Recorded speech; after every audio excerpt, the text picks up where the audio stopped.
స్ట్రైట్గా ఎలా ఉంటూ 30 కంప్రెస్ అంటే 30 ఒత్తిళ్ళు చేయాలండి.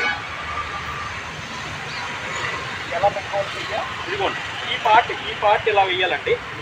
ఈ పార్ట్ ఇలా సెంటర్ ఆఫ్ ది చెస్ట్ ఇంతకు ముందు 3 ఫింగర్స్ అని చెప్పేవాళ్ళండి. టర్నింగ్ పాయింట్ అంటారు. ఈ గుంట మధ్యలో ఈ గుంట నుండి కన్నం నుండి 3 ఫింగర్స్ పెట్టి ఇక్కడ అంటారు. లేదు ఇప్పుడు సెంటర్ ఆఫ్ ది చెస్ట్ అని సింపుల్గా అంటున్నాం. ఇలా మధ్యలో ఈ పార్ట్లో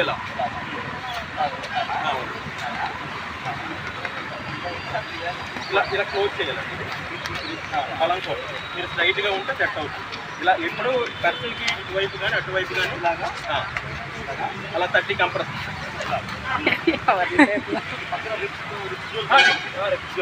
చెప్తాను. ఇక్కడ రిచ్ అని చెప్పి పక్కటెముకలు ఉంటాయండి మనకి. ఈ పక్కటెముకలు విరిగిపోతాయనే ఇబ్బంది కూడా ఏం లేదు. మనకి మధ్యలో పెట్టుకునేటప్పుడు ఎటువంటి డ్యామేజ్ ఉండదు.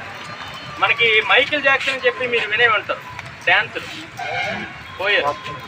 అతను చనిపోయేటప్పుడు ప్రమాదం జరిగింది. ఎలా అంటే అతను మెడిసిన్ వాడడం వల్ల కొద్దిగా అన్కాన్షియస్ అయ్యారు, ఇబ్బంది అయింది, హార్ట్ అటాక్ వచ్చింది.